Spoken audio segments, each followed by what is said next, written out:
1971년 한 중학교의 선생님과 학생들은 영국에서 가장 높은 산맥으로 등산을 나선다. 그런데 기상이 악화됨과 동시에 이들은 이해할 수 없는 결정을 내린다. 그리고 50년이 지난 지금 이 사고는 등산에 대한 지침을 뒤흔들어버린 영국 역사상 최악의 등산 사고로 남아있다. 영국 스코틀랜드에 위치한 케언공 국립공원의 북쪽, 이곳에는 라간니아라고 불리는 땅이 존재했다. 원래는 사용하지 않는 땅이었지만 1970년에 라간니아 야외활동센터가 설립되었다. 이곳은 학생들의 야외활동을 지원하는 의미에서 설립된 센터였고, 근처 중고등학교의 학생들이 자주 방문해서 강사들과 함께 카약과 스키, 하이킹 등을 체험했다. 그렇게 1년이 지난 1971년 11월 19일 에든버러 에인슬리 파크 중학교의 학생 14명과 리더 2명으로 구성된 일행이 찾아온다. 이들의 리더는 23세의 벤 비티와 21세의 캐서린이었는데, 벤 비티는 학교의 교사이자 등산 동아리를 맡아 운영하고 있었다. 그는 각종 산악 자격증과 함께 등산 경험이 풍부했고, 이전부터 학생들과 함께 등산을 하며 리더로서 증명된 모습을 보여줬다. 또한 캐서린은 벤의 여자친구이자 숙련된 산악인이었는데, 등산 관련 고급 자격증과 함께 겨울철 고원을 여러 번 완주한 경험이 있었다. 벤은 원래 학생들과 어렵지 않은 곳을 주로 등산했지만 이번에는 평소보다 훨씬 도전적인 곳을 등산할 계획이었고, 때문에 이번에는 그를 도와줄 캐서린과 함께 나서는 것이었다. 그가 계획한 곳은 영국에서 가장 높은 케언곰 산맥이었다. 이곳의 산들은 대부분 높이가 1300m 근처로 높이 자체는 위협적이지 않지만 봉우리의 경사가 가팔라서 눈사태가 자주 발생하며 미끄러짐과 추락으로 인한 부상자가 많은 곳이었다. 또한 가장 위험한 요소는 빠른 속도로 혹독하게 변화하는 날씨인데, 구름이 없다가도 한순간에 폭설이 내린다거나 최대 시속 274km의 풍속이 기록되기도 했다. 이 때문에 산 중간마다 대피소가 설치되어 있었다. 이처럼 어려운 등산임과 동시에 14명이라는 많은 학생들을 인솔해야 했기 때문에 벤 비티는 그를 보조해줄 강사 1명을 더 구하고 각종 등산 장비들을 대여하기 위해 야외활동센터에 방문한 것이었다. 그곳에서 그는 18세의 경험 적은 강사 실라와 함께 나서는 것을 선택한다. 그리고 계획한 날짜에 악천후가 예보되어 있었기 때문에 몇 가지 안전교육이 진행되었다. 그런데 이때 학생 중 6명이 상대적으로 경험이 적다는 것을 알게 되었다. 때문에 일행 모두가 정상에서 며칠간 캠핑을 하는 기존 계획은 포기하고 대신에 학생들을 두 그룹으로 나누기로 결정한다. 1팀은 벤 비티와 어느 정도 경험이 있는 학생들로 구성된 팀이었고, 2팀은 캐서린과 실라, 그리고 경험 적은 6명의 학생들로 구성된 팀이었다. 1팀과 2팀은 각자 다른 코스와 속도로 등산하기로 계획한다. 이렇게 수정된 계획은 라간니아 경영진이 검토한 후 승인되었고, 이들은 센터에서 하룻밤을 보낸다. 1971년 11월 20일 토요일 오전 11시경 센터를 떠나 등산을 시작한다. 출발이 예정보다 늦었기 때문에 해발 1000m에 있는 식당까지 스키 리프트를 통해 올라간 후 점심 식사를 하며 계획을 재정리한다. 이들 계획의 세부 사항은 이랬다. 첫 번째 봉우리인 벤 막두이를 넘은 후 고원 아래쪽 낮은 지대의 계곡을 따라가서 쉼터에서 하룻밤을 자고 이튿날 두 그룹이 각자 다른 코스로 등산한 후 다시 합류해서 센터로 돌아갈 계획이었다. 그런데 계획과 다르게 문제가 발생한다. 그날 오전 BBC에서 일기예보를 했는데 이전과 달리 심각한 기상 악화를 예보한 것이다. 이들은 언제든지 등산을 취소할 수 있었지만 당시 일기예보가 많이 부정확했던 것과 더불어 당장 그들이 있던 곳의 날씨는 좋아 보였기 때문에 벤은 무시하고 등산을 강행하기로 결정한다. 그렇게 식사를 마친 후 오후 1시가 넘어 본격적인 고원 트레킹을 시작한다.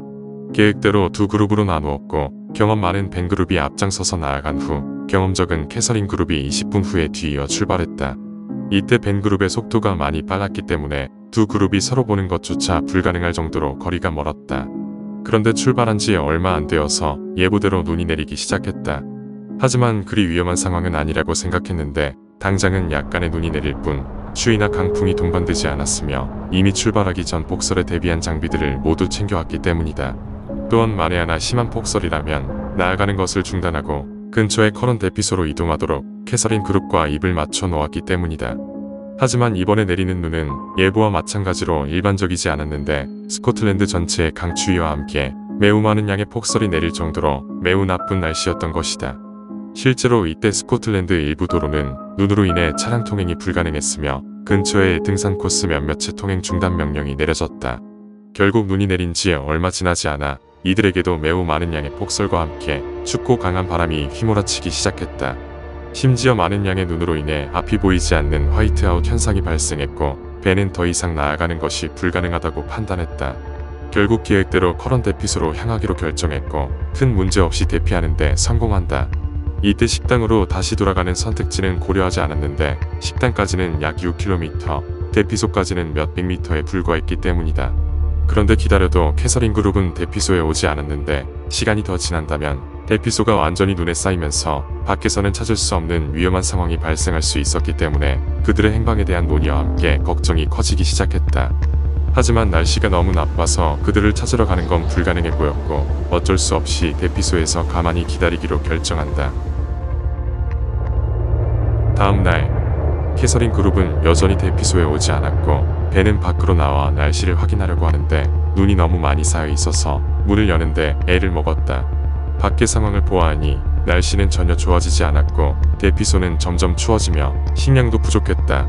때문에 그는 저체온증의 위험을 감수하며 대피소에 머무르는 것보다 악천후를 뚫고 나아가는 것이 더 낫다고 판단한다. 왔던 길로 돌아가는 것은 위험했고 근처의 가파른 내리막길에 로프를 설치해서 빠르게 낮은 지대로 내려가는 것을 선택한다. 학생들은 이러한 경험이 전혀 없었기 때문에 매우 위태롭게 내려갔으며 시간이 지남에 따라 로프는 더욱 미끄러워졌다. 결국 한 학생이 발을 헛디뎌 미끄러졌고 이대로라면 가파른 내리막길로 굴러떨어져 심각한 상황이 벌어질 수 있었다. 다행히 벤이 손을 내밀어 학생을 구해냈고 계속해서 위험하게 내려가 낮은 지대로 내려가는 것을 성공한다. 그 후 전화를 할 수 있는 대피소를 발견할 때까지 앞으로 나아갔고 오후 4시 30분 라디오가 있는 로티무르쿠스 대피소에 도착한다. 벤은 곧바로 센터에 연락했고 1시간 뒤인 오후 5시 30분 운송 차량에 탑승해서 센터로 돌아간다. 하지만 센터에서도 캐서린 그룹은 볼 수 없었고 곧바로 경찰서에 실종 보고를 한다. 전날 캐서린 그룹은 벤 그룹과 마찬가지로 커런 대피소로 향했다. 그런데 직선 코스로 향하지 않고 낮은 지대의 계곡을 따라 더 멀리 돌아가는 것을 선택했다. 하지만 계속해서 나아가도 화이트아웃 현상으로 인해 대피소는 볼 수 없었고 결국 대피소에서 불과 300m 떨어진 곳에서 대피소를 찾는 것을 포기한다. 캐서린은 어쩔 수 없이 눈이 많이 쌓인 곳에서 비박을 준비했는데 이것은 이해하기 힘든 결정이었다. 비박이란 텐트 없이 하룻밤을 보내는 것을 의미하는데 폭설과 강풍에 더불어 나무도 버이도 없는 곳에서 비박을 한다는 것은 밤 사이에 눈에 파묻히거나 저체온증으로 사망할 확률이 너무 높았다. 캐서린은 눈을 뭉쳐서 눈과 바람을 막아줄 임시 대피소를 만들려고 시도했으나 눈을 완전히 뭉치는 것이 쉽지 않았기 때문에 천장 없는 임시 벽을 만드는 것에 그쳤다. 그렇게 저녁이 되어 임시 거처 설치를 완료했고 처음에는 모두 기분 좋게 잠을 청했다. 하지만 시간이 지날수록 엄청난 양의 눈이 쌓이기 시작했고 이들은 눈에 파묻히지 않기 위해 필사적으로 눈을 파내야 했다. 이때 삽이 없어서 손으로 파내야 했으며 캐서린은 장갑을 잃어버려 맨손으로 팠다. 이렇게 죽음이 코앞에 있는 지옥 같은 새벽이 지나 다음날 아침 8시가 되었다. 일행 대부분이 의식이 흐릿하거나 기운이 없었고 그나마 힘이 남아있던 캐서린과 학생 중 한 명이었던 윌리엄이 구조 요청을 하기 위해 둘이서 하산을 하기로 결정한다. 하지만 채 30m도 못 갔을 때 눈이 허리까지 덮을 정도로 깊어서 다시 거처로 돌아온다. 결국 눈보라와 함께 쌓여가는 눈 속에서 구조대를 기다리기로 결정한다. 그러던 중 하늘 멀리에서 섬광을 보았고 이는 구조대가 쏘아 올린 조명탄이 분명했다. 그런데 전날 밤에 조명탄을 잃어버려서 최대한 소리를 질러보았다. 하지만 거센 바람 때문인지 아무 반응이 없었고 눈보라 속에서 또 다시 밤이 찾아온다. 다음날 아침 월요일 일행 대부분이 눈에 완전히 파묻혔다. 간신히 살아남은 캐서린과 윌리엄은 저번처럼 하산을 하기로 한다. 하지만 출발도 하기 전에 윌리엄은 제자리에 쓰러졌고 캐서린 혼자 기어서 나아간다. 그렇게 기어간 지 얼마 되지 않아 헬리콥터를 발견했고 구조될 수 있었다. 구조 당시 캐서린은 다리가 얼어있어 움직일 수가 없는 상태였다. 또 다른 구조 헬리콥터는 캐서린이 알려준 일행들의 장소로 곧바로 움직였고 몇 시간 안 돼서 마침내 일행들의 흔적을 발견할 수 있었다. 하지만 사람들은 이미 모두 눈 속에 파묻혀 있던 터라 보이지 않았기 때문에 눈을 파내는 작업을 해야 했고 마침내 일행들을 모두 발견한다. 하지만 15세의 레이몬드 레슬리 한 명을 제외한 6명 모두가 이미 저체온증으로 사망한 상태였다. 이렇게 등산에 나선 총 17명 중 11명만이 긴 여정에서 살아 돌아왔다. 다음 해가 되어서 사고에 대한 조사가 진행되었다. 조사를 통해 벤과 캐서린의 실수가 많았음이 분명해졌다. 가장 치명적인 실수는 일기예보를 무시한 것이었으며 예보를 고려한다면 분명 등산을 취소하거나 하루 앞당겨 출발해야 했다. 또한 학생들은 대부분 15세 근처였고 나이 비해 너무 어려운 하이킹을 계획한 것 또한 큰 실수였다. 그런데 이러한 계획을 최종 검토한 후 승인한 것은 나간니아 센터장이었는데 그는 이런 위험한 계획을 승인해준 것에 대한 판단 실수를 인정했다.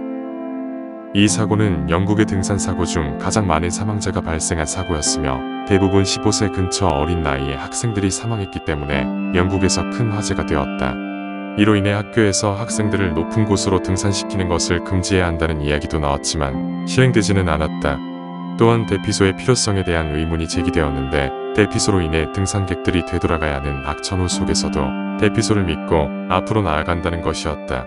결국 대피소 몇 군데가 철거되었고 등산 전 연령과 경험을 신중히 검토해야 한다는 지침이 내려졌다.